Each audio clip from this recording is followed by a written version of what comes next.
The People's Business is made possible by our partners, Solar Dynamics, the most efficient energy systems.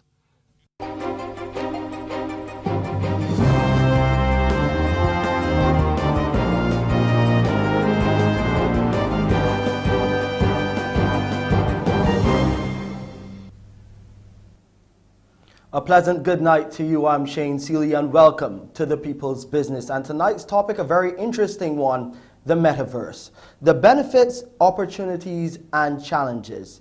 It will be a very interesting topic indeed to discuss it and tell you about all of the realities of what is a new space that we will be entering into is Rodney Taylor. He's the Secretary General of the Caribbean Telecommunications Union. Kristie Powell is here with us as well. She's the Vice President of Technology and Database Operations with American Express. And Stephen Williams, he is an IT expert and business technologist. Also expected to join us tonight is His Excellency Gabriel Abed, Barbados' Ambassador to the United Arab Emirates, the UAE. So stick around with us.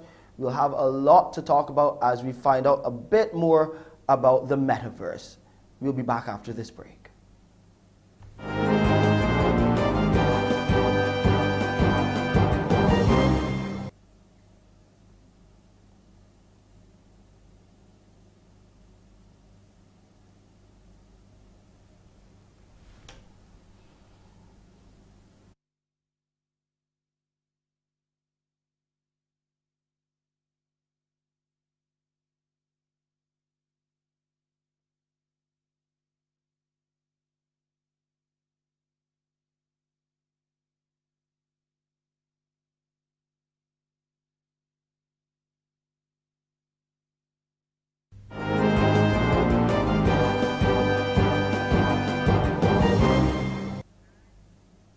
Back with you on the People's Business as we try to find out a bit more about the Metaverse. Exactly what is it? I spent some time trying to understand a bit about it and watched 11 minutes of Mark Zuckerberg, who is the inventor. Everyone knows him from Facebook. Facebook had some bad press recently, and then they changed over to this Metaverse, this new expanse, this new title, and what is really a new way forward. And it has been described as a network of three-dimensional virtual worlds focused on social connection. It's about connection. It's about the new way to communicate. Let's hear from Mark Zuckerberg about exactly what this Metaverse is. Hey, and welcome to Connect. Today, we're going to talk about the Metaverse, starting with the most important experience of all, connecting with people.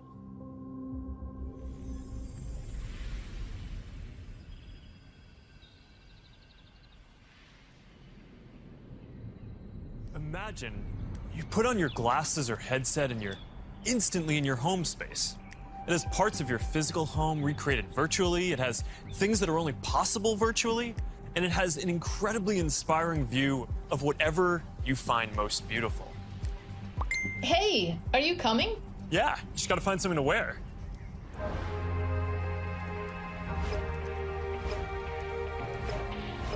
All right, perfect.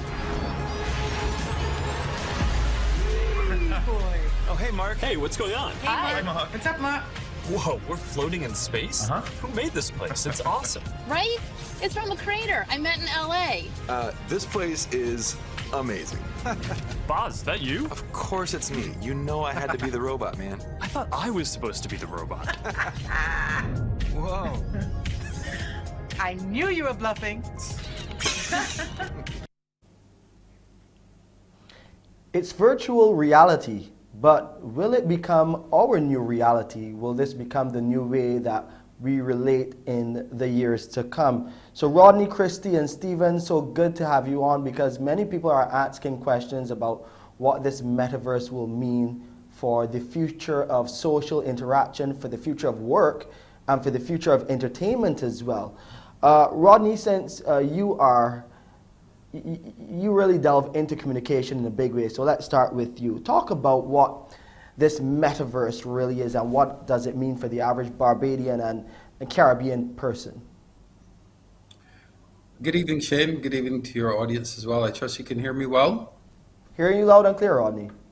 Great. Yeah. So the metaverse, very hot, trending topic. It is being touted as the next evolution of the internet, a more immersive internet, as you pointed out. It will lend itself to more immersive experience in terms of social interaction, in terms of business interaction. So if you think of the internet now, and certainly the pandemic has driven us to more virtual platforms, more virtual meeting spaces. So everybody knows Zoom, Microsoft Teams, Google Meets, etc. But think of it more, not just in terms of a video conference, but a more immersive experience where you can enter different worlds. And it's virtual, three-dimensional. There's sights and sounds that make it more interesting and engaging. And there are technologies underpinning it, like blockchain and stuff, which we will probably get into a bit later. Fungible tokens for the assets such as land and art and music and stuff like that, beyond what we now experience with the internet. So in a nutshell, it is the next evolution of the internet. And in a sense, it's a bit too early to even talk about it because this is still evolving. But the good thing is that I'm pleased to be able to have the discussion at such an early stage because there's significant potential with respect to the metaverse. And I certainly would like for us as a region in the Caribbean to be able to benefit from it early by understanding what the technology holds, the opportunities, and certainly to position our young people to benefit in terms of skills and to be able to trade on non-fungible tokens and other opportunities that exist within the metaverse. So I'm happy that we're having this discussion very early, but it's sort of like having a discussion about the internet in the very early 90s, right? Nobody could see that the internet would evolve into what it is today, social media, YouTube, Facebook, all of this interaction. The internet very early was just very basic websites with text and so on, and it has evolved. And in a sense, the metaverse is still in a very early stage. The term itself is as old as the early 1990s. Back in 2006, in fact, I attended a conference in Second Life, which was one of the early metaverses.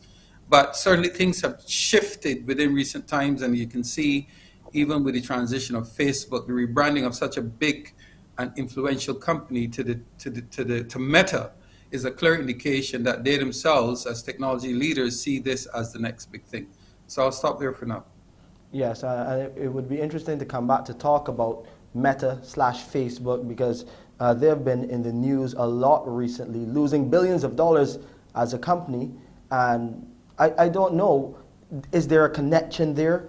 But we'll delve into that in a matter of moments. What does it mean for the world of work? I want to bring in Kristie Powell here. She is the Vice President of Technology and Database Operations at American Express. Kristie, what does this new revolution of the metaverse mean for a company like American Express? How would it help you? How do you see it helping companies in that regard? So I think in general, just not from an Amex context, but from just being a part of the region, I think being able to converse with someone who sits in the Bahamas, being able to have conversation or dialogue with them, with someone who sits in Trinidad or someone who sits in Jamaica, it's going to be a very different experience because typically you would have had to pay for travel in order to experience that type of real world engagement. But now in the simulated environment, you may be able to essentially broker a deal just like you would, saving companies obviously costs in the long run. And I mean, that is one of the benefits. I mean, it's something that we're doing now, and the world of work has changed so much during the pandemic. This is how we operate, sharing screens, and of course, using the internet to have these meetings. But is there any other benefit that you see? Cost-cutting measures, yes. And this world of a virtual reality where that people will be sitting at this virtual desk with their avatars. Is this another revolution in the world of work? Of course it is, right? When you think about the way you and I would engage typically today with pen and paper, being able to be in this virtual world will allow us to realize dreams in a very different way. It would allow us to prototype in a very different way. It may even give us the ability to re-engineer and rethink about ideas and concepts in a way that we would not have necessarily done, because we're pushing the boundaries of just our existence between the two of us. Stephen, I want to bring you in here as a business technologist. What type of infrastructure are we talking about to really experience all that is the metaverse? Because as I looked at some of what Mark Zuckerberg was talking about, there are some elements of it which are very costly as well. I have to actually just make a slight adjustment or correction to something that you said earlier. In terms of the metaverse, we first of all, we do have the basic tools right now. And Facebook changed its name to Meta. They just try to actually ride on something that's being created already. People have PlayStations, they have Xboxes, and Fortnite is a metaverse. Those people who are filming gaming, Fortnite is a type of metaverse. Definitely. Facebook just got on to the bandwagon late, actually. Where they are at least making ground is they're using something called Oculus. It is a headset that makes it more immersive. So instead of a flat experience, you're now having a immersive experience where you're feeling like if you're in the real world. But a lot of people don't realize that we have the basic components already. If you bought a phone in the last 3-4 years, you basically have the hardware. There's a little kit that Google brought out made of card that you can actually download the specs to create your own headset. So is it a costly investment? It depends on how far you want to start. But I would also caution the listeners that the metaverse isn't only immersive. You can actually use something called augmented reality, meaning that you can take your phone, develop software to enhance your everyday experience and experiences. So, for example, the metaverse that you're speaking of is an immersive one that has been outlined by Facebook/Meta.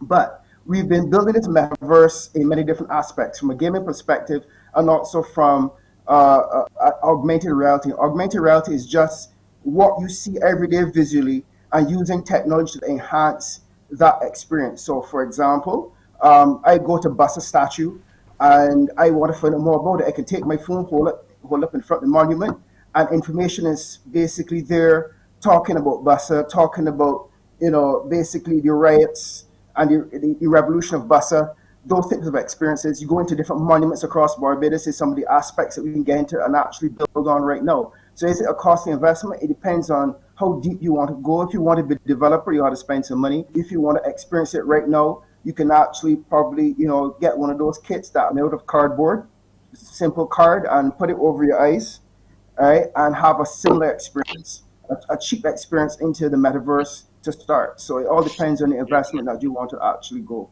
with. Could it be seen as scary for some of those who are not so versed with the technology? Because all technology is scary if you're not comfortable with it. I teach cybersecurity to parents, and they themselves are scared. I mean, anything that is new would have its challenges to understand and wrap your head around. But right now, what we're seeing happening with the world, and not just Barbados, is that we're seeing a movement towards autonomous vehicles.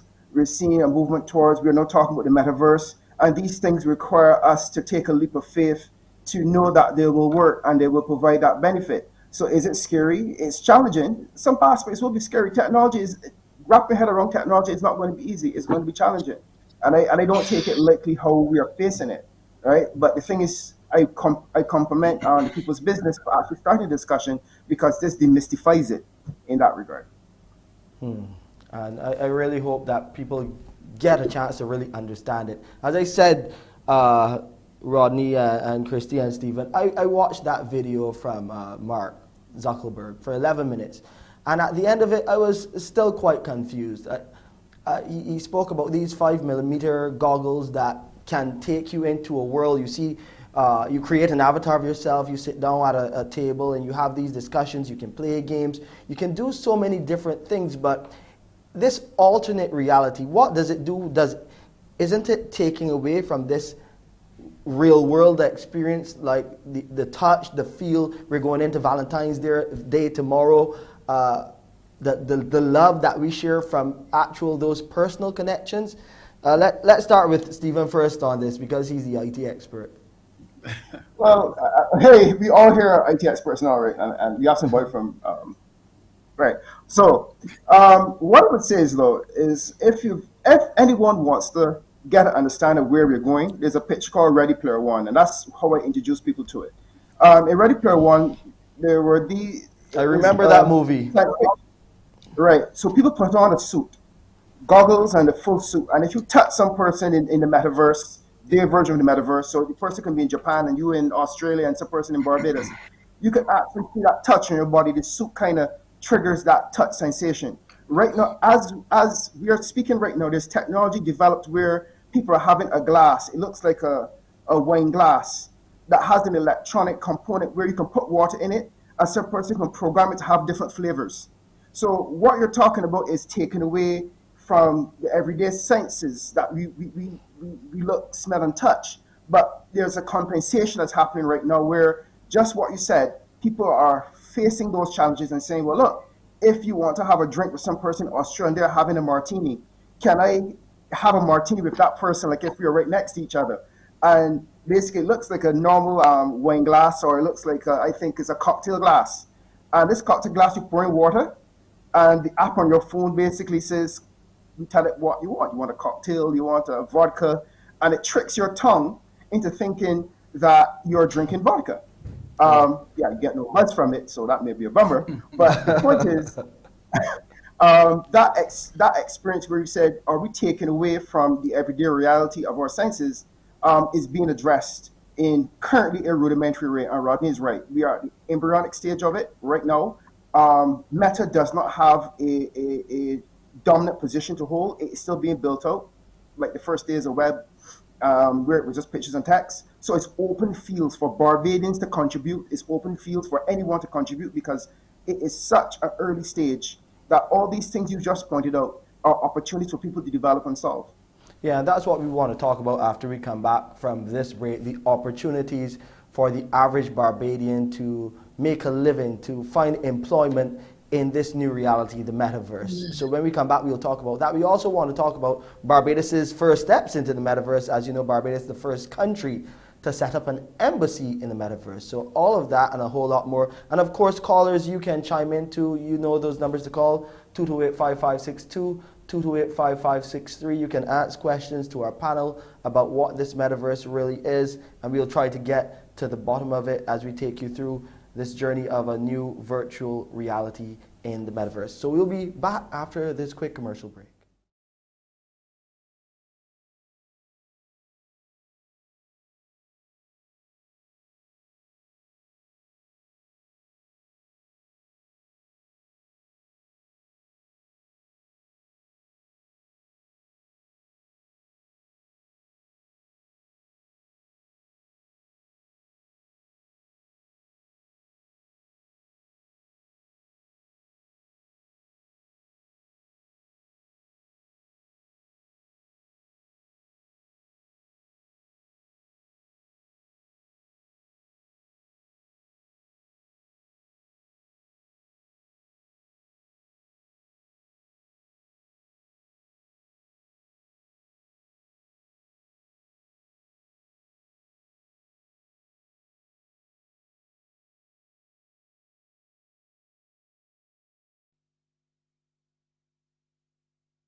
We're live on The People's Business, and for those of you now joining us, our guest tonight are Rodney Taylor, the Secretary General of the CTU, the Caribbean Telecommunications Union. Kristie Powell is here with us as well, the Vice President of Technology and Database Operations at American Express, and Stephen Williams is an IT expert and business technologist. Joining us shortly will be His Excellency Gabriel Abed, Barbados' ambassador to the UAE. As we talk about the metaverse, the benefits and the opportunities. I want to stop at the opportunities right now. And recently, Professor Avnish Prasad had been speaking about people in the region, and he not wanting us just to be consumers of the technology, but to find opportunity really to offer products and services. Here's what he had to say. But if all we end up doing is being consumers of this new world, we're going to end up being subjects of a new empire. So the question is, how do we also enable small, everybody, any person, any citizen, including those from small islands, to become, have as much access to being producers on these major digital platforms. It's one of the reasons, Annalie, as you know, that in the recently fought general election in Barbados, one of our manifesto commitments is something called myeconomy.com. I'm very proud to say I was part of developing that idea. And myeconomy.com is to give every citizen in Barbados a digital account where we will give them a curated set of free tools to allow them to be producers of content on these new digital platforms, because we need to improve that access. So let's talk about these opportunities now. How can we move away from just being simply consumers of this new technology in the metaverse to offer those products and services so that we can create more jobs along the way? It's all about job creation. So with the metaverse, you do not have to travel. You can stay in your home in your sweatshorts and be that provider of content and not be simply that consumer. So Rodney, talk about the opportunities that abound from a place like the metaverse. Thank you, Shane. And I just want to put Avinash's comments in context, because the CTU, the Caribbean Telecommunications Union, which I have the privilege to lead, held a webinar very recently on traversing the metaverse and brought a Caribbean perspective to it. And he spoke about the economic opportunities as an economist, of course. And interestingly, I just noticed that he had a QR code hanging in the background. I'm not sure where that QR code takes you, but it says that he's attuned to technology. But the reality is that with any technological development, there are economic opportunities. And we had this webinar because we are trying to explore those opportunities. And in particular, for the metaverse is in part based on this Web3 technology, which allows people, because it's based on blockchain technology, to own a piece of the internet. So right now you have content, you put it up on YouTube, and the other content providers pay you a fee based on number of hits and so on. But think of a world where you own it from the start, and you can empower people to sell it on your behalf. So these non-fungible tokens, whether it's land or art, it's a piece of art. Visual art is music, some intellectual property that you own, and you empower people to sell it on your behalf. You don't have to be a programmer. You could be an artist. In fact, there are already a few Barbadian artists who are selling non-fungible tokens in the metaverse. And if it is interesting enough, if it is popular enough, you could make millions of dollars on it, selling it. Not even selling it yourself, but empowering people to sell it on your behalf. And it's non-fungible, which means that even though it's digital, it's not just a question of taking a screenshot or copying it. There is an original. Who is the original rights holder to this intellectual property? And then you can make money on it. You know, it's a completely different model from where you are an artist and you're signed to a label. The label markets you, and then they determine how much you can make. So if you sold your product, if you have a direct connection to your fans, and you can sell your art, your music, whatever, directly, and make money every time it is resold, that is a huge opportunity. That's one of the first ones. And beyond art, there's also many of the metaverse companies, and you mentioned Barbados. Barbados is positioning itself to have an embassy in the metaverse. There's the opportunity to buy virtual land, right? And if you understand it, it is limited in scope. So it's not necessarily, I mean, there would, of course, be scammers out there, but there is it 166 square miles, or is it much more? Well, one of the companies that actually presented on our webinar, I think it is Super World. They have mapped the world as it is right now. So New York City, Paris, and all of that, you can buy a piece of that and own it. and sell it later if somebody wants to buy it from you. So you can imagine that somebody says that I really want this spot of land that you bought virtually in Paris. Maybe it's in the Champs-Élysées. Maybe it's in Manhattan, 42nd Street. I don't know. Maybe it's Bridgetown. Maybe it's Fort George Heights. And therefore, of course, with anything else, even in the real world, so to speak, a piece of art could be worth $100. It could be worth $100 million. It's really how much people are willing to pay for it. And so that's one of the very, very clear economic opportunities in terms of the metaverse. They say that content is the new currency. And those content creators are the ones that, as you mentioned, you could be a creator of art, you can be a creator of some new app, but content creation is the way to earn a lot of this new currency. And then you hear terms like NFTs and other interesting Bitcoin, and there are a number of things that tend to be roped into this new metaverse, this new reality. Kristie, as you're so attuned to this, talk to us about some of the things that you know about the metaverse, which, like, if you have that average conversation with someone that just wants to know, what would you tell them about the metaverse? What would be that most interesting thing to get them into or want to be immersed into the metaverse? Yeah, sure. So actually, the two technologies that are the most compelling that already exist are augmented reality and virtual reality. And most young people playing games today are already immersed in some version of what we're calling the metaverse, right? And for me, as a software developer from the Caribbean, one of the things that makes me most excited and lights me up the most is that there is more opportunity for job creation, because as these technologies become faster, bigger, and better, it only creates more opportunity to create the apps, the NFTs, participate in the blockchain, participate in mining, etc. And for us to be, you spoke about content creation, in order for us to be creators, we actually have to have the underlying skills that it takes in order to create whatever it is that we may be interested in. So for me, again, as a technologist, and for any young person in the Caribbean who wants to participate in this metaverse, it's definitely first by upskilling and being able to create these, and rather in these newer technologies. I think joining us now is His Excellency Gabriel Abed, Barbados' ambassador to the UAE. Good to have you on, Ambassador. Good to see you. We want to rope you into this. Yeah, we want to rope you into this conversation early on because, as far as I recall, you have been speaking about these elements of technology for quite some time. You've been one of the biggest promoters of this type of advancement in that regard here in Barbados. And you just heard Kristie speaking about some of those opportunities and getting people excited about this new world order. Talked about, and she also spoke about the upskilling. What are some of those areas that young people can get into to make sure that they're ready for something like the metaverse?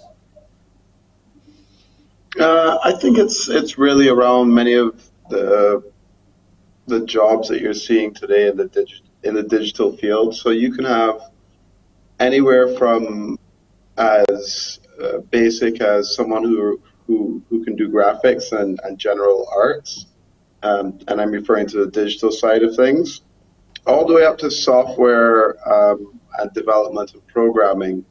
I believe those are pretty big areas of interest that Barbadians could benefit from. And if I was to go to an educational forum, those would be the big areas that I would focus on for this new future.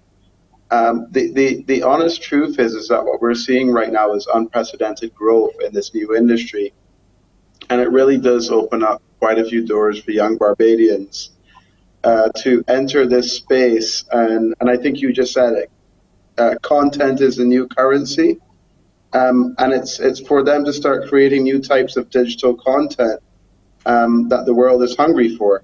And that of it in itself will create some type of revenue and relevance to what's happening with our people. But if I really had to go and force myself to give an answer about education in this topic, Of course, your generic learning how to navigate the internet and being a smart user at this point is always a good one.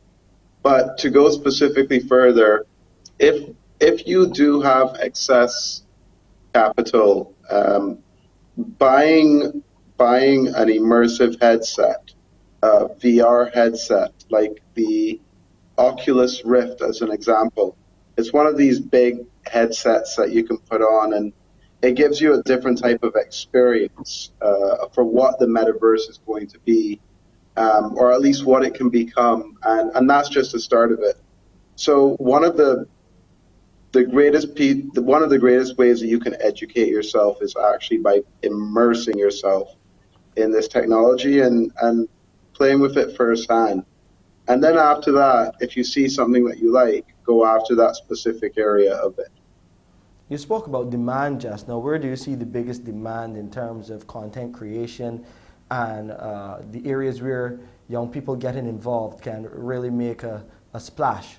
And I'm talking about young Barbadians, because I always say to parents in these times, yeah, you see the children using tablets more often, playing more games, but that may be their calling, so don't, put a ban on them for doing something that they can actually be good at and earn a living, because we know that a lot of young people are gamers, and gamers, depending on the demand for what they do, can make lots of money. And we mentioned Fortnite earlier in this program, and we know how much money can be made through gaming in that regard.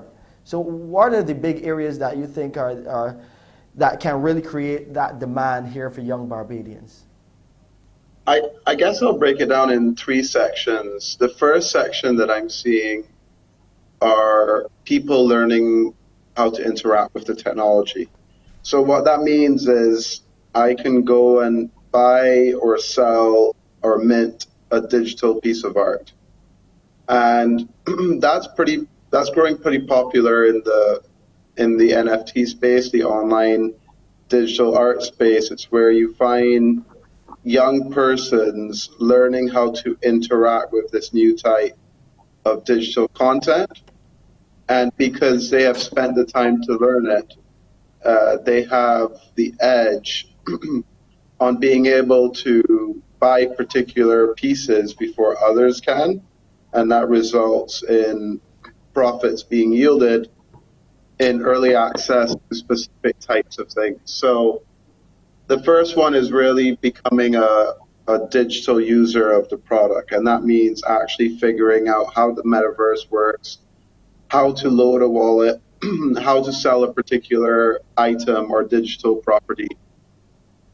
That's one area. The second area is those that are putting their talents to use. You're seeing young Barbadian artists designing 3D versions of Bassa, as an example. The Bassa statue, it has been recreated digitally.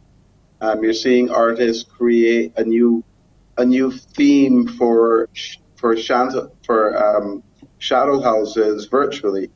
You're seeing artists start designing crop over costumes in the metaverse. So it's the content creators.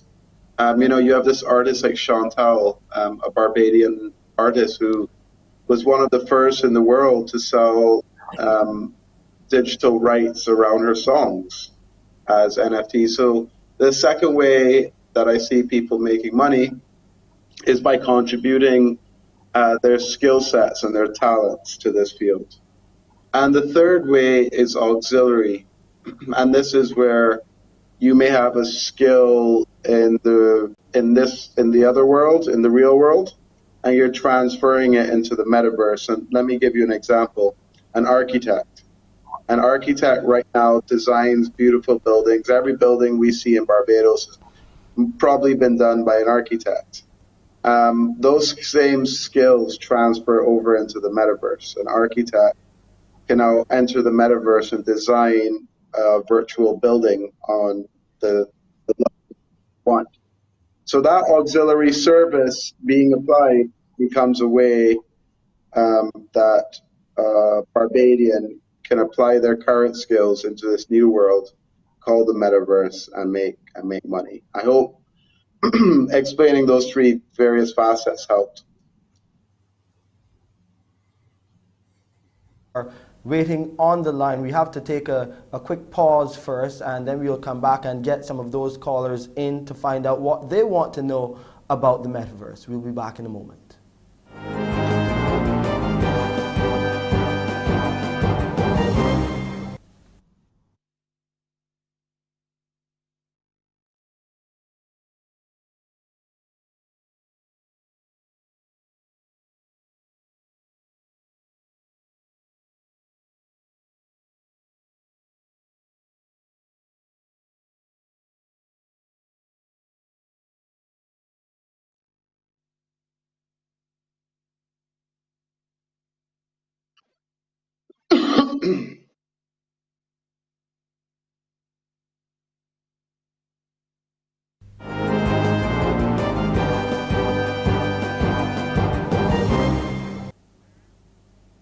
And now for you viewers, it's your opportunity to call us here on The People's Business as we speak about the metaverse, the benefits, the opportunities, and the challenges. We do have a caller on the line. Good night, caller.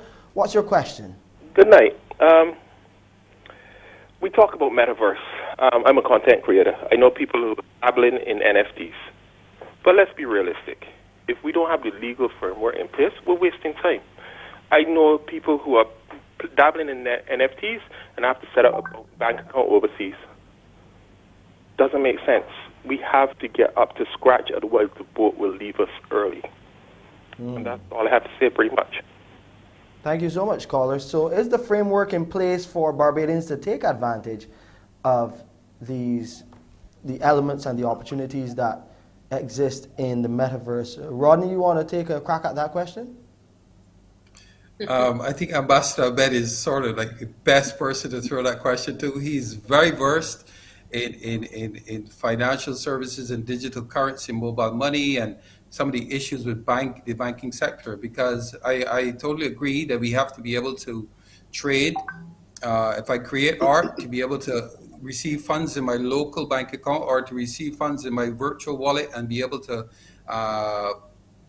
offboard that, if you will, into dollars, as it were. Now, you don't necessarily have to. You can continue to trade in digital currency and cryptocurrency without getting physical cash, right? But of course, I think where we are in terms of the technology is that people still want to be able to access cash, be able to access cash in their bank accounts.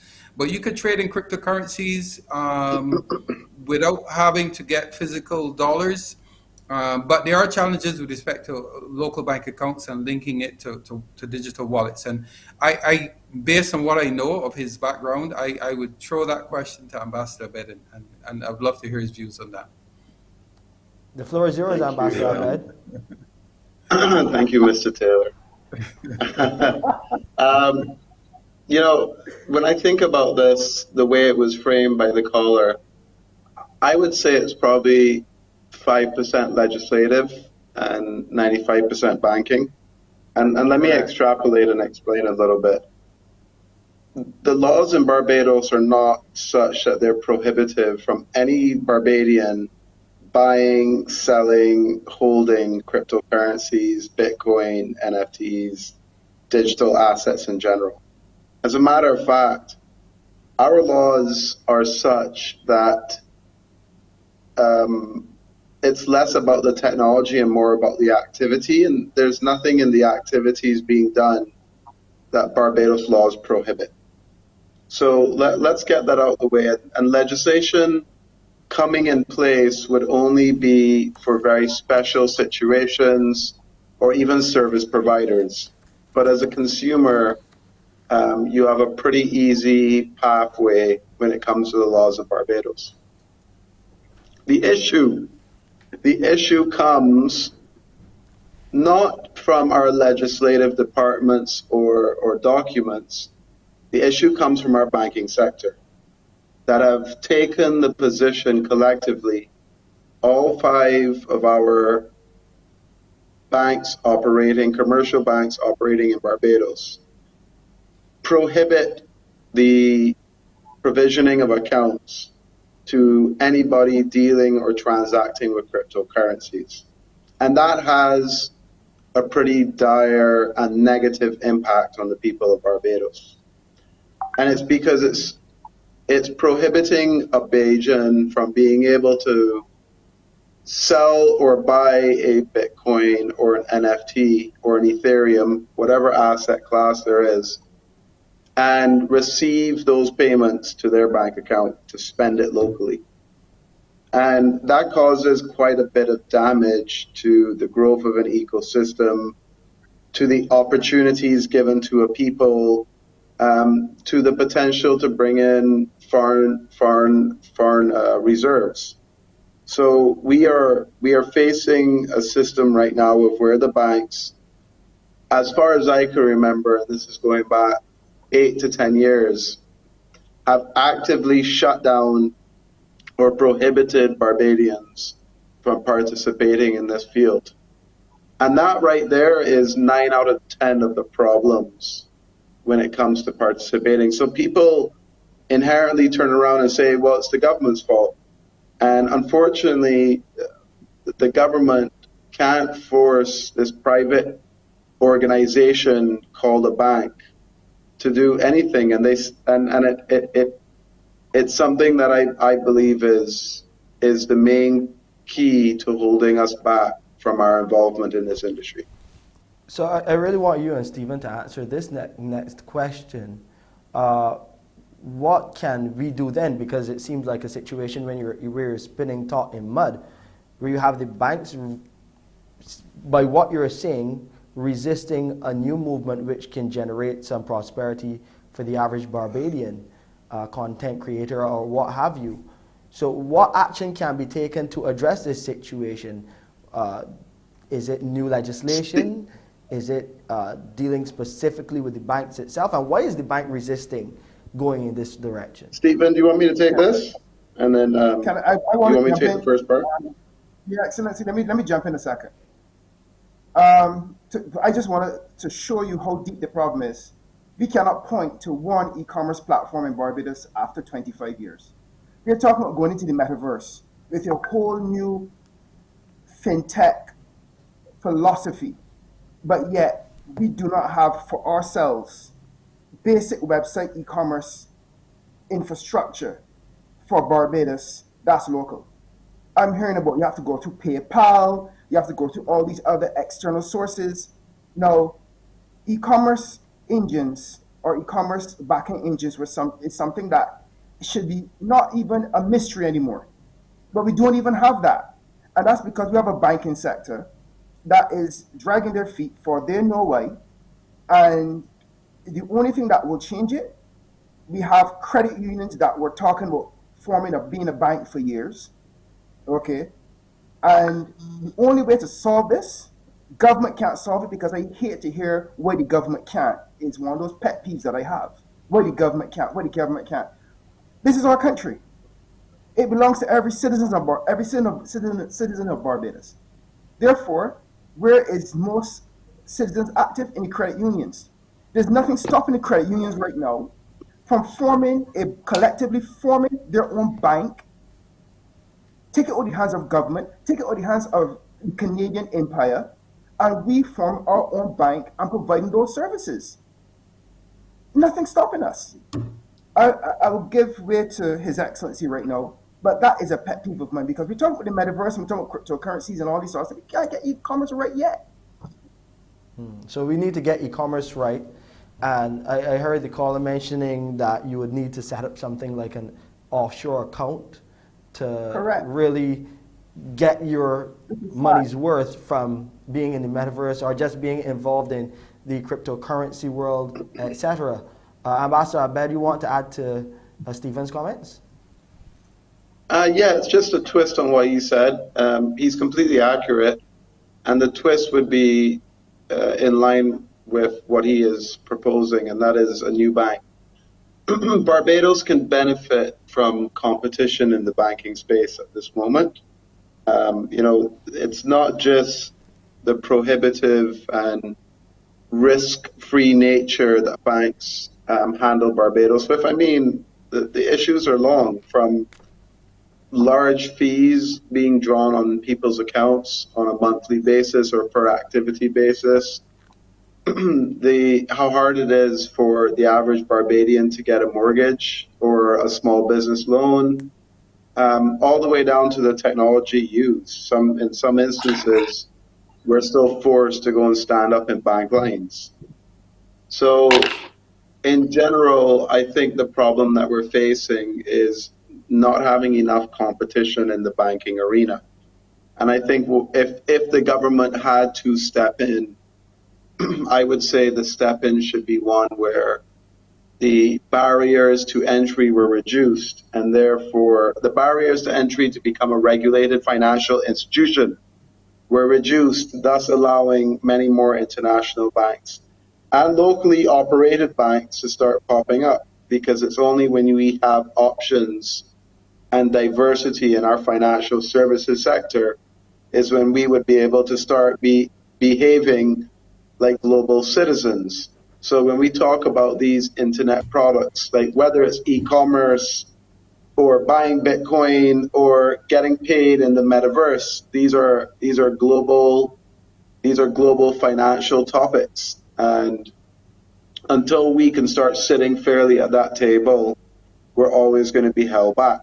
And that's the reality of it. Kristie, I want to get your take on this, because this could be one of those challenges that we are looking at in terms of developing the metaverse, or developing how we really try to take advantage of it.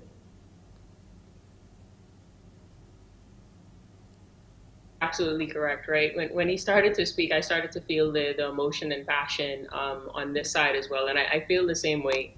We have to be able to compete in this payment space at a very nascent level. And the metaverse as a topic is very distant into the future. And unless we cover the basic grounds right now in terms of just even education around how do we even get these financial institutions and payment platforms stably enough within the countries within the Caribbean in order for us to take advantage of, it's going to be very difficult for us to build upon any of those in order to take advantage of the complexity of the metaverse. And so foundationally, there are things that are missing in the Caribbean right now that we absolutely have to fix, and payments is absolutely one of them, and infrastructure is the next. Well, maybe we can come back and talk about some more of those challenges to really participating in the metaverse when we return. Of course, the numbers to call for those of you out there interested in understanding a bit more about the metaverse: 228-5562, 228-5563. We'll take a quick break, and we'll be back in a matter of moments to talk a bit more about the metaverse, its benefits, the opportunities, and of course, we've been hearing about those challenges as well.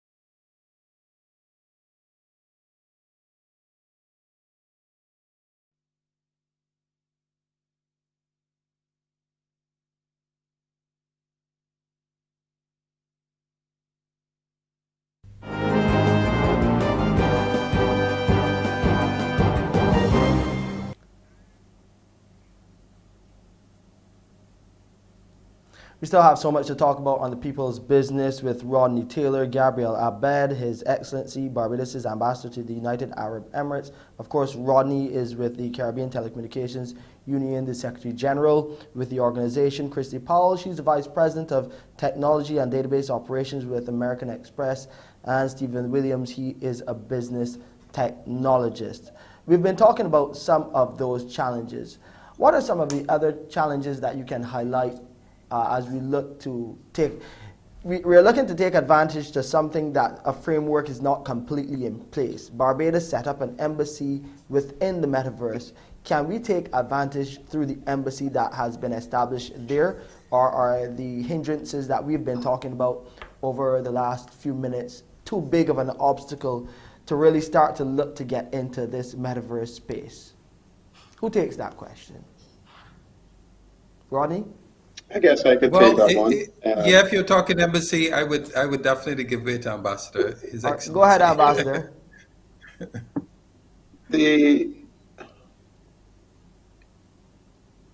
You see, the thing is about the embassy is that it has a function that should be fairly different or no different than that of the real physical embassy, and that is that it should give access to the best of what Barbados has to offer. And whether that's a section focused on investments like Sam Lord's Castle or Carlisle Bay, or whether there's a section for a museum where it's a collaboration with Barbados's cultural bodies to display some of the historical relevance of Barbados. Or maybe there's a section for an art gallery to display the content of our latest and best young digital artists. Or finally, maybe there's a section with a concert hall where we could host a show virtually that maybe is Red Plastic Bag or Rihanna or someone singing, and members are able to tune in within that virtual space. So I think the idea is, of course, you would get some of your diplomatic services, or at least that's the goal, whether it's passport renewal, visa application, and those other flavors of services that you can expect. But because you are now a lookout post in this new space, you also are an extension of what Barbados has to offer. So the Metaverse Embassy is going to offer much more than just being a static digital infrastructure with only ministry information. The goal is to pull in the other government services and bodies and have them fairly represented in a single space. So is it one of those areas where we would put on those VR goggles and go into the embassy and be immersed into the services that they have to offer? Is that the idea going forward? And how far has the embassy gotten with that being in the metaverse? The idea is that you could use any device, really. Of course, the type of device you use dictates the type of experience. So if you were to use your laptop or your PC or your mobile phone, you're going to get a very 2D experience, but you can still experience it. If you were to use a VR or AR headset, you'll get a much more richer experience where you can actually walk around, view the images or view the content in a virtual way that is laid out differently to that of a 2D environment. It really is no different than a website, if we're being fair. It's just a website that's much more interactive and a much more 3D rather than 2D experience. Where we are right now is development still undergoing. We're probably weeks away from a prototype design. And once you have that prototype design completed, you can expect to then see the digital construction of the environment. And then finally, the ability for users to start playing and testing and utilizing various features. Of course, from day one, not all features will be there. This is just like any other building in the real world or any other creation in the real world. You have to start somewhere and take things in phases. So the first phase that comes out to the public will be fairly limited in what it can do. But it's the next phases and the idea being carried forward that matters at that point. Sounds good. Sounds interesting, and mean, we really can't wait to see the completion, but things like these are always evolving. It's a building that is like, it's never completed. So it'd be interesting to see how it all unfolds. Rodney, for you, what do you foresee as some of the other challenges? We heard our guests mention some of them, the infrastructure, the banking hindrances. In your mind, what are some of the other challenges that you foresee going forward with taking full advantage of the metaverse?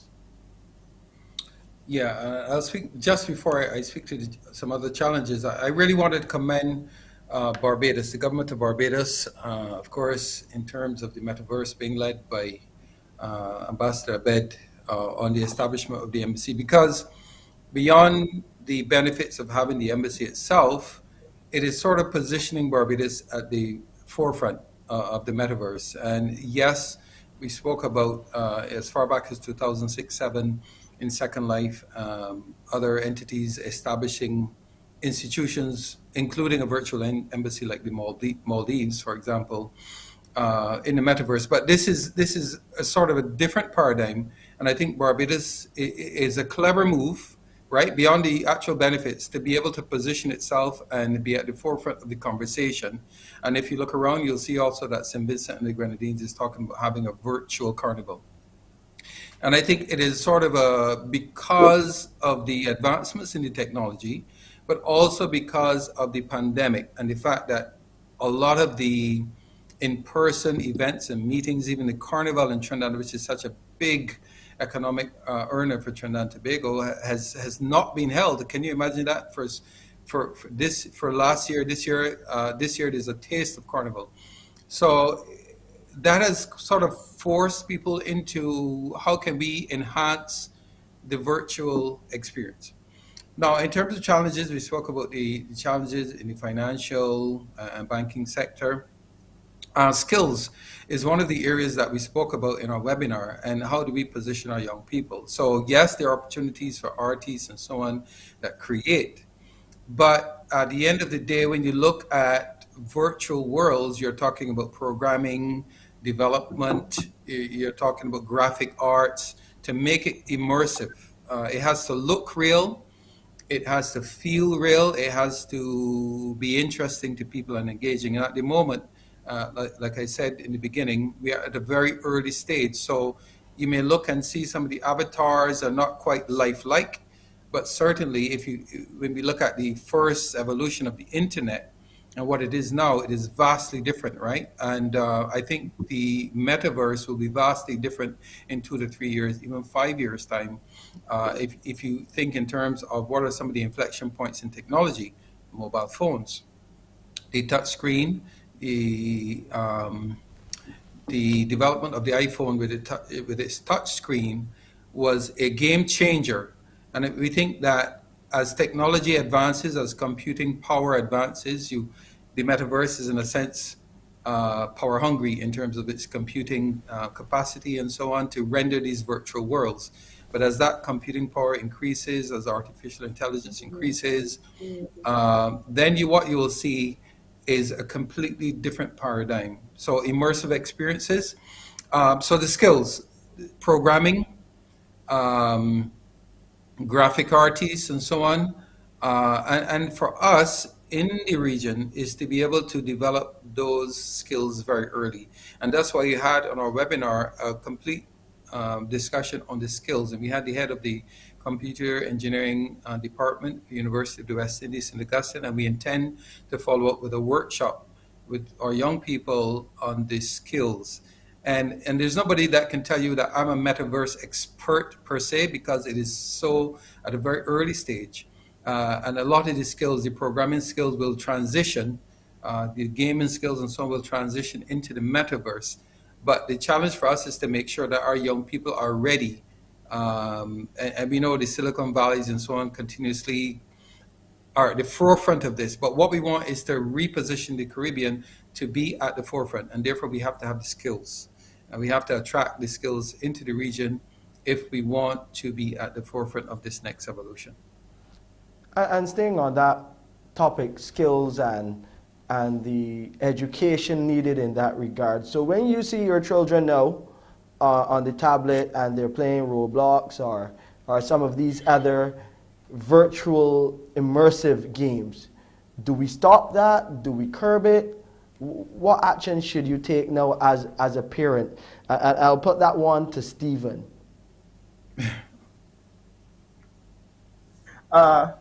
Actually, my daughter is in a virtual called Tokaboka. I've never heard of that. She introduced that to me. She's 8. So I would tell you, that's a whole different one there that I didn't even know about.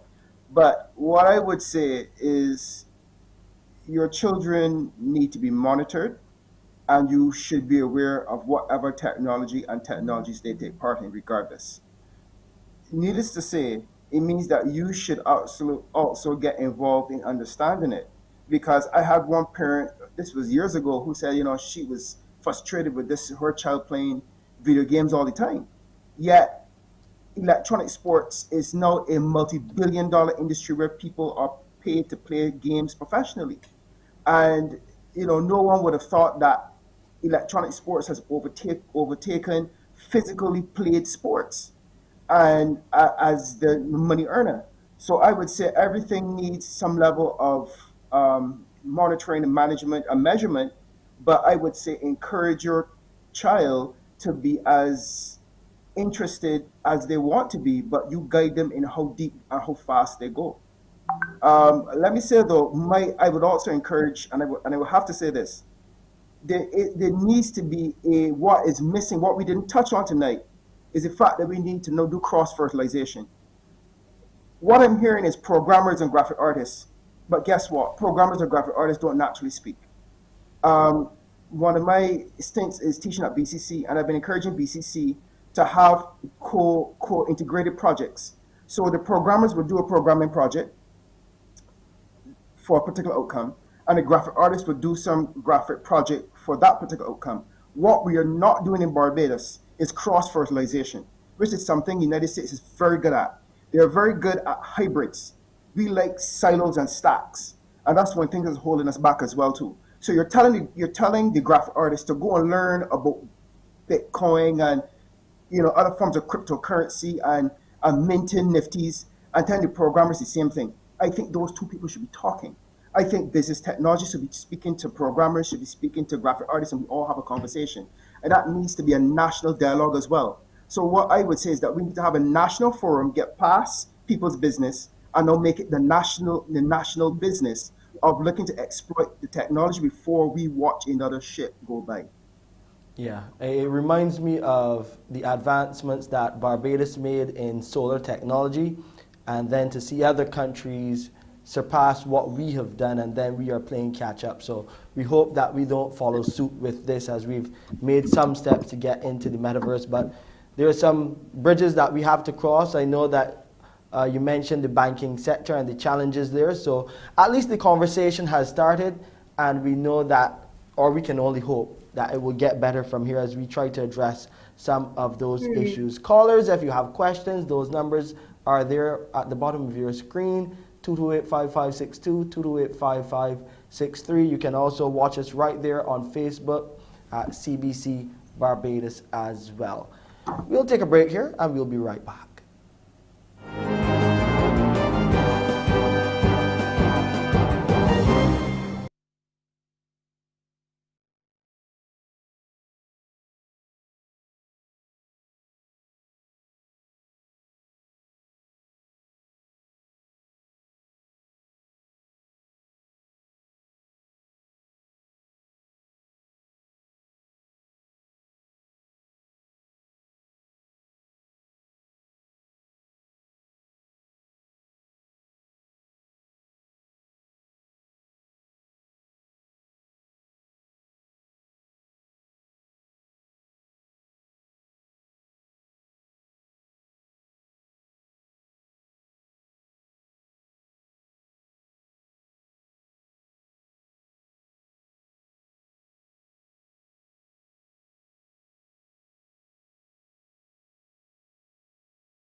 Here tonight on The People's Business, we are talking about the Metaverse, the benefits, the opportunities, and we've heard about some of those challenges.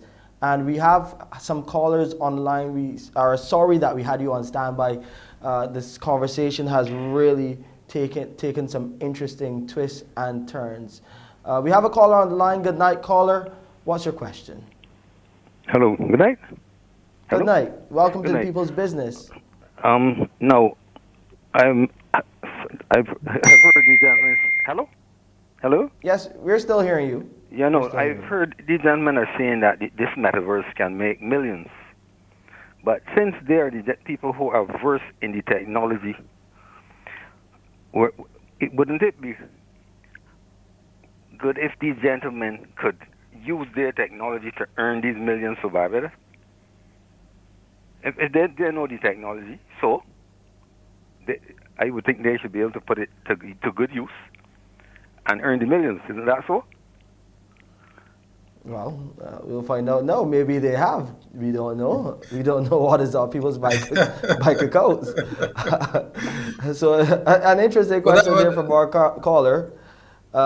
In terms of making money from the metaverse, and we have pointed to the challenges in the banking sector and the hindrances there. So how easy is it, or how hard is it, to really make money through the metaverse?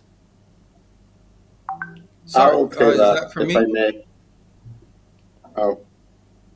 All right, No, go ahead. go Go first. ahead. I was about to say that there may be a few millionaires on this call. You don't know, but go ahead, please.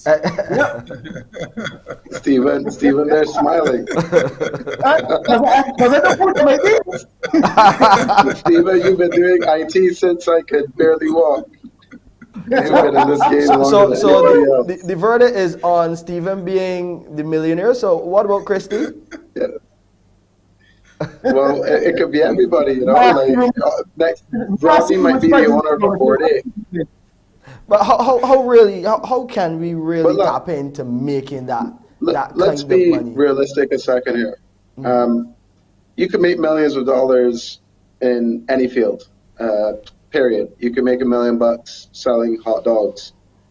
The metaverse doesn't all of a sudden make it easy to make $1 million. What it does is it presents a new opportunity with less competition. And the reason why this is so interesting to Barbadians is because the competition right now, it's not fully global. It's not gone mainstream. These are still very early days. And yes, there are people out there making millions. They would buy virtual real estate or virtual art. There's this artist called Beeple. I know a gentleman that bought quite a bit of Beeple's paintings before Beeple went and became mainstream. And Beeple spelled Beeple. And you could look at Beeple as an artist and see his sales over the last couple of months. And some people who've ridden that wave have made millions of dollars. But it's not about how easy it is to make money in one field or the other. What's in front of us now is a brand new field that has very little competition. When I think of real estate agent, I think of a real estate agent in Barbados trying to sell me a piece of Barbados. But when I think real estate agent in the metaverse, I think a real estate agent with the exact same jobs and skills that he has in Barbados, but doing it online with a much larger buying audience.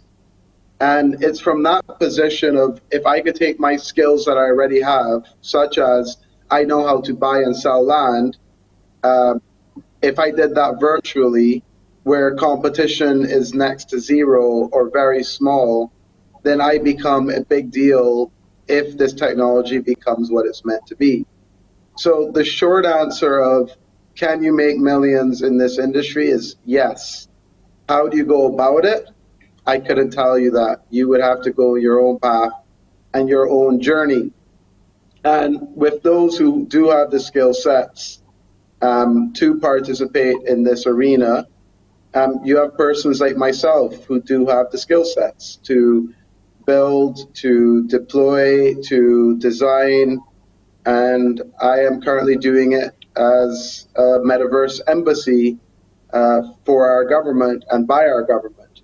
And that's one of the ways I choose to contribute my skills from the real world into this virtual space.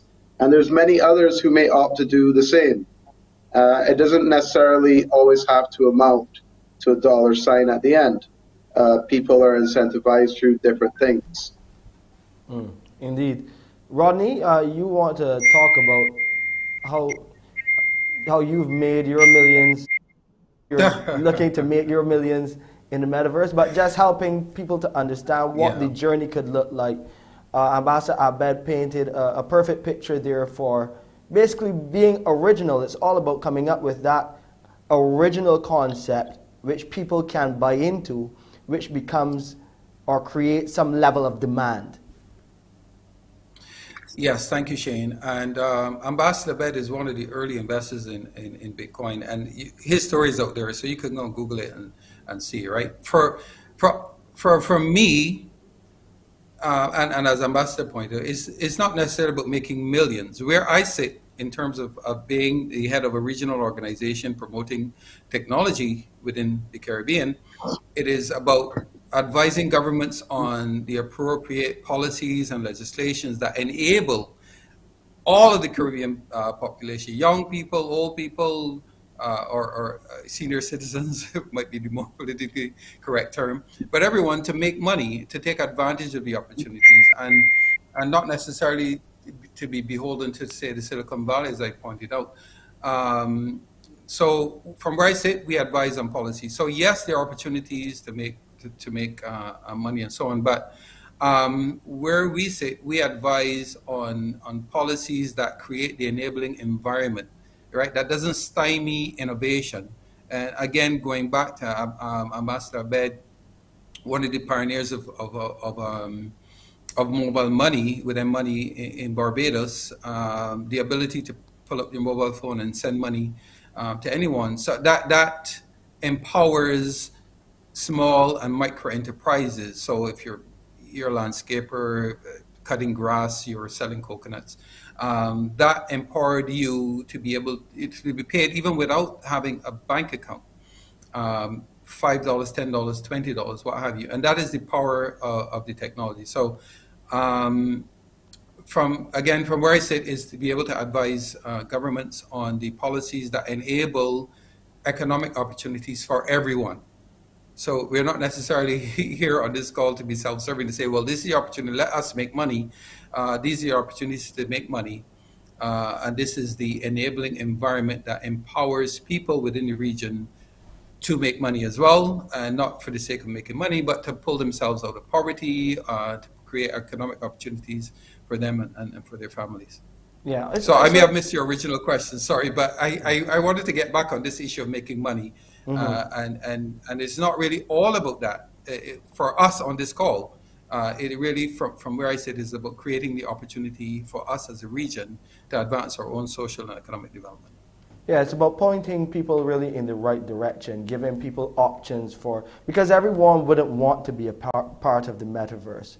But more and more young people who are in tune with technology, who are in tune with what is going on the internet now, it gives them a chance to see something else that they can do to find that new wave of employment, that new opportunity that could take them out of their current circumstance and improve their lives, improve the way that they live, improve the way that others live, because it's something that can serve so many people at so many different levels. One final break, and then when we come back, I just want to get your final thoughts on where the metaverse will take us over the next 5 to 10 years.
Here on the People's Business tonight, we've had a great conversation about the metaverse, the benefits, the opportunities, the challenges, but we want to push past those challenges and talk about where Barbados and where we will be as a people over the next 5 years as we immerse ourselves into the metaverse.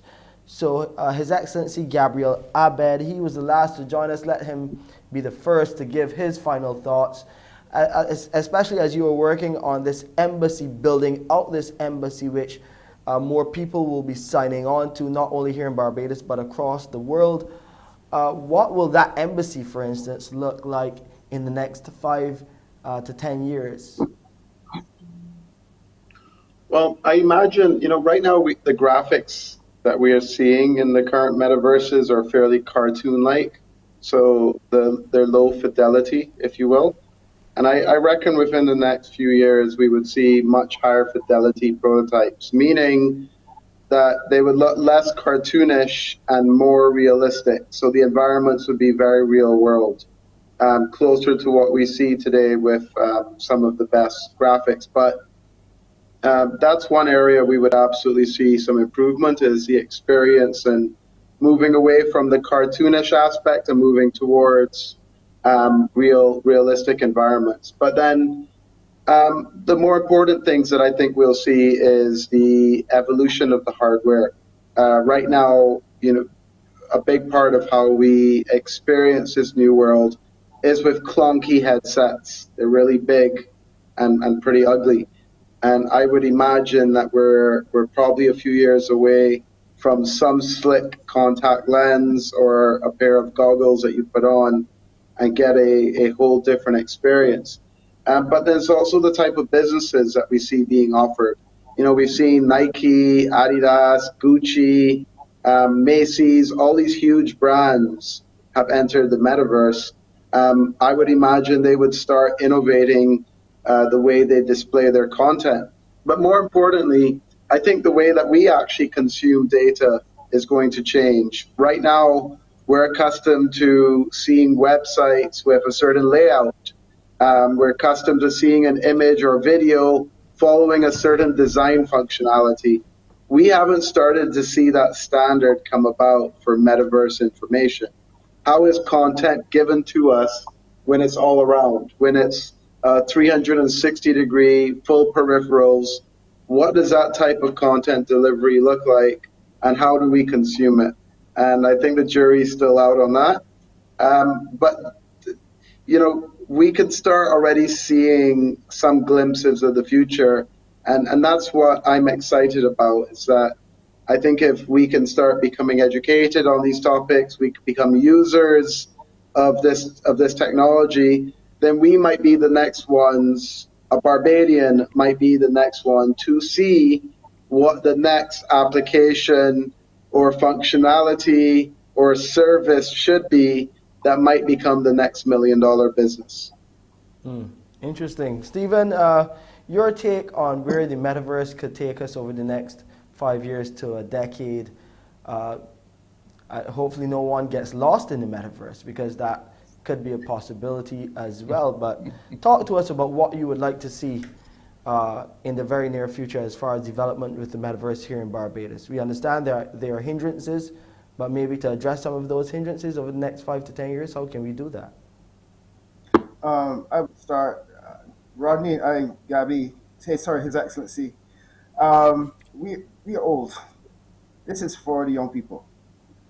My daughter at 6 and children to come after. So what I want to see is a transformational change in our education system. Maths and English cannot hack it anymore the way we have delivering our educational program.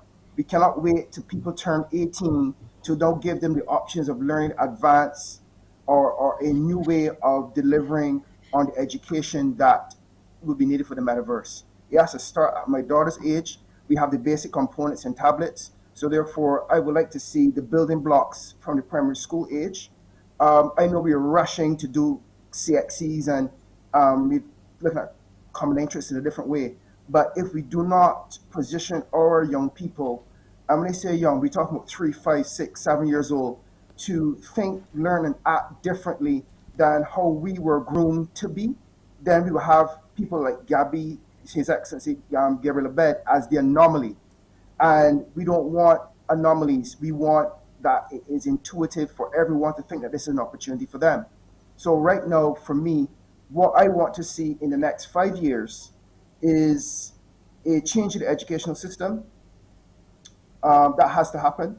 We have to look at having new financial institutions, because if we don't put these things in place, we will watch the metaverse develop beyond anything that we can reach. And I don't think that has gone past that yet, but we can't just be consumers anymore. We have done the consumer thing. The price of headsets are going to go down. Our young people are going to have these headsets in their hands, but they're not going to be empowered to use them in a way to make money for them. And that has to be started. It has to be started quite early, and not when they've been beaten into a particular thinking because a particular educational system is foisted upon them. When they want to learn and when they want to use and do and program, we've beaten them down into a traditional way of learning that does not help create metaverse practitioners. Kristie, your take on the future of the metaverse and Barbados' place in it? Oh, no worries. I think it was Mr. Taylor that mentioned that we have to attract talent to Barbados in order for advantage or build the metaverse. I actually think one of the other things that will start to 5 to 10 years is we won't be losing our children to the US or today in order for them to be software developers and have the fledgling careers that they expect. The second thing that I think will happen over the next 5 to 10 years is recently, or maybe like 5 to 10 years ago, there was this big boom with digital marketing and the way that we saw display ads on the internet. I think within the metaverse, we'll start to see the Nikes, the Adidas, the Macy's of the world begin to give you a different shopping experience, begin to give us a new advertising experience. And I think to the caller that asked, well, how do we make millions of dollars? I think that's going to be a revenue generator for us when we think about the metaverse. And then the last thing that I think will happen within the next 5 to 10 years specifically relates to education. No longer will a student from Barbados at the age of 18 who would like to pursue medicine have to go to the University of the West Indies in Jamaica in order to do in order to pursue that degree program. Hopefully within the metaverse, with augmented reality and virtual reality, they can take the classes that they need without ever having to leave Barbados itself. And finally, we want to hear from you, Rodney, as you gave us that early introduction into the metaverse. Where can the metaverse take us over the next 5 to 10 years? I heard Gabriel speak about putting in a lens in your eye, possibly getting away from those clunky devices, the clunky headsets, and really making it look a lot more real world-like. Where do you see us going in the metaverse? So predicting the future in technology is always very difficult because it moves at such a rapid pace. But I wanted to just say as well, in terms of where the future is taking us, we're going to see some very rapid technological developments beyond what we even understand at the moment. And it's going to be exponential changes. And what it will be in 5 years, we will probably come back to this call and say, wow, we didn't even envision that.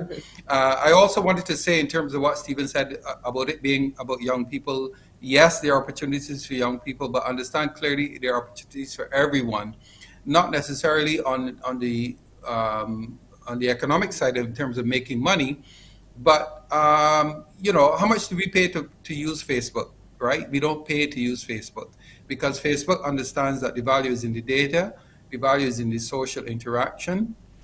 It's in the grandmother who signs up to Facebook and is able to see her grandchildren who are living overseas, who is able to leverage the internet to WhatsApp, video call her children and so on, her grandchildren.